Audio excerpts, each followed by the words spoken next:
Well, thank you so much for being here today. I don't know that I'm all that brilliant, but I'm excited to share with you some of the work that we are doing. This is my 14th year as a faculty member in higher education, 12 years here at Whitworth, and I teach in the education department. My area of specialty is diagnosing reading problems and providing literacy intervention for the most struggling children in our community schools.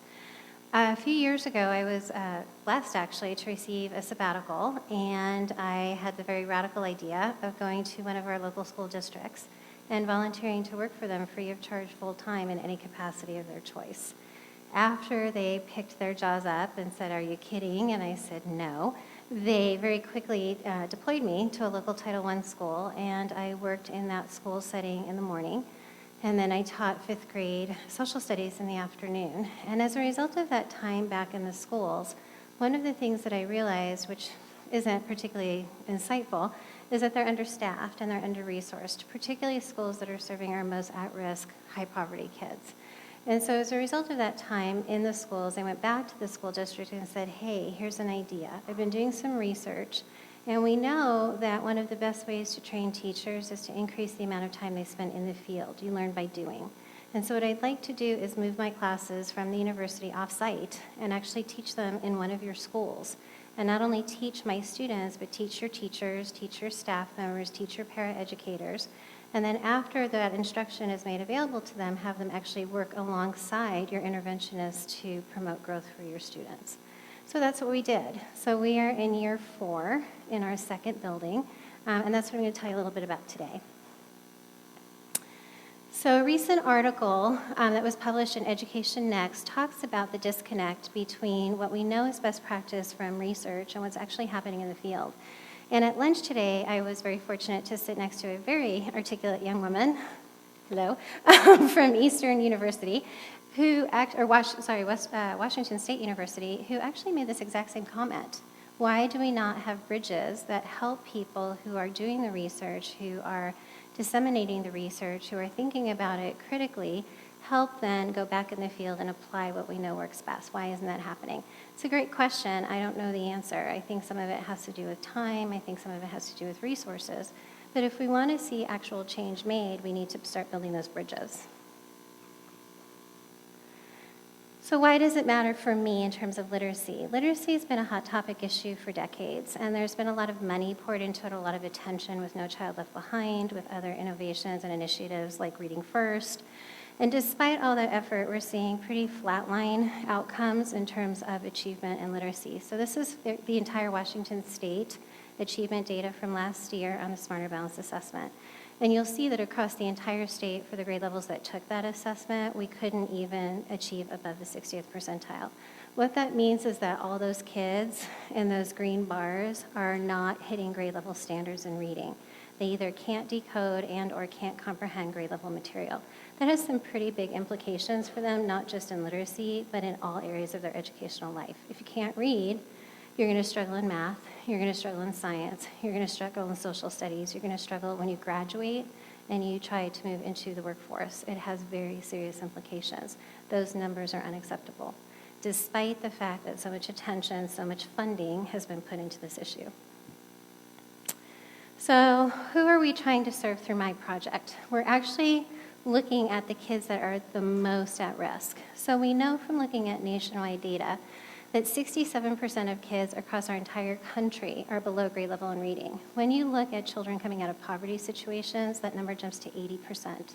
Below grade level means at least a year below. That's significant when you're talking about 80% of children. So we very intentionally targeted Title I buildings because we know that to qualify for Title I services, a school has to serve a population that is in the poverty range.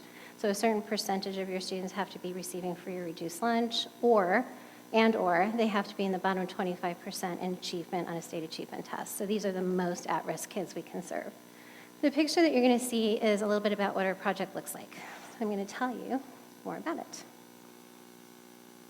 What we ended up doing was we established what's called a professional development school. So professional development schools actually have their roots in the medical model of training. If you think about how doctors are trained, typically they go and they do rounds with a practicing doctor, and they learn alongside that doctor in an apprenticeship I cannot speak, apprenticeship situation where they have that supervision, they have that sustained practice, they have that ongoing opportunity to learn what it looks like when you're doing practice well. That doesn't happen traditionally in education. In traditional models of training teachers, people don't get out in the field until the last semester of their senior year. They spend maybe, if they're lucky, 3.5 months in one classroom, and that's the only context and the only service that they see is how that teacher does it in that one setting. And then we expect that to generalize to wherever they land during the course of their career. That's not a reasonable expectation. So the professional service school recognizes that, and looking at the medical model, it attempts to do the same thing, to create a situation, a training situation, where people are out in the field practicing alongside a master at their craft over an extended period of time. So my students are out in the field beginning in their sophomore year, and the amount of time they spend increases every semester. By the time they hit their junior year, they're with me at a Title I school for 6 hours minimum per week, in addition to another 3 hours per week in a second site. So 9 hours a week. The 6 hours they're with me is supervised. So we go to school together, and we take a class in a dedicated classroom that's been provided for us. Every adult in the building is invited to attend those classes. Every faculty member in that school gets an hour of PD, professional development training, on the topics of their choice from me every month. I am there for an additional 8 hours a week to provide coaching, consulting, and problem solving for the faculty in that building. It is a collaborative community model. After the students go through class, they leave and they go work with kids in that school. Not one kid and not in one classroom, all kids. Every one of my students works with a minimum of 3 children during the course of the semester from 3 different grade levels, from 3 different achievement bands. They learn how to serve the needs of every child. So our setting, again, is a Title I building. There are 550 kids. We serve 550 kids every semester. There are 2 Title I teachers. There are LAP teachers. LAP is Learning Assistance Program. It's a fund source that's given by districts to provide enrichment for schools that don't qualify for title. Some schools are able to benefit from both. And you can see some more information about that building. We're in year 2 of a 3-year residency commitment. So the commitment that we've made to the districts is that we'll move every 3 years to another building in the district until we've been in every building in the entire area. And our goal is to be able to do a few things. It's to be able to bring current teachers up to speed with best practices. So when I provide professional development training, that's why. So if a teacher comes to me and says, I have a kid and I've worked with that child and they still don't know their short vowels. Okay, let's talk about what you've done. Let's talk about what the research says you could do, and let's try it together. And I work with them side by side, and then my students come alongside and do it as well. So we are actually transferring, we're creating that bridge. What do we know works? How do we make it happen? We're providing funding, so we have sought out external grants, and we are enriching the curriculum options available to teachers in that building. They have additional assessment tools, they have additional teaching material. We are providing extra bodies. There's a minimum of 16 to 24 students in that building every single semester, spread out in every single classroom. So every child gets 2 hours of literacy instruction a day. They get 1 hour in their main classroom, so it's whole class, and they get the other hour in a small skills group. At the beginning of the year, every child, all 550 of them, go through comprehensive diagnostic testing, and a profile is created for that child, from the highest reader in the building to the lowest reader. What do they already do well? What do they need to know next? And we develop an action plan based on that profile. Every kid is in a small group or several small groups over the course of an hour a day. Those groups are anywhere from 1-on-1 to 1-on-6. So a lot of individualized attention targeted specifically to what that child's data says they need. They're tested weekly on their goal, and they're tested every 6 weeks comprehensively for a movement to see how they're doing around their action plan. Why? Lots of reasons.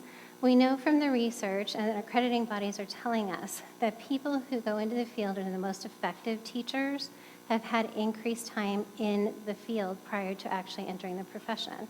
They are in supervised practica over and over and over again. So we're attempting to use that research to change the way that we're teaching pre-service teachers.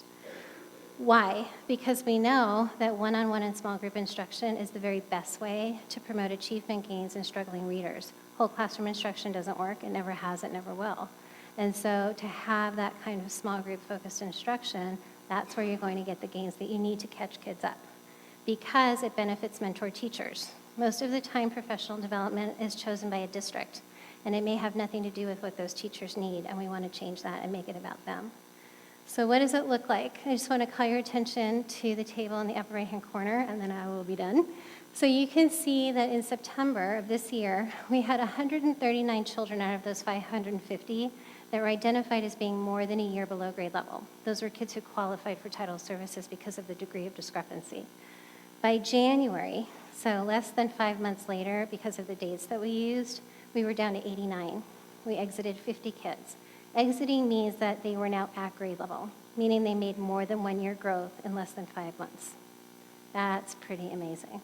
And it's sustained. We're in the second year. We're not losing any ground from 1 year to the next. We're actually increasing our outcomes. So it's very successful. And the thing that I'm the most proud of is that it's not just the kids taking pride and the parents taking pride in their children's achievement. Every teacher in that building now feels like their efforts matter, and they didn't before. So I hope that we'll find more and more ways to create those bridges. I think they're needed, and I think it's possible to do it. And that's what my project looks like. Thank you.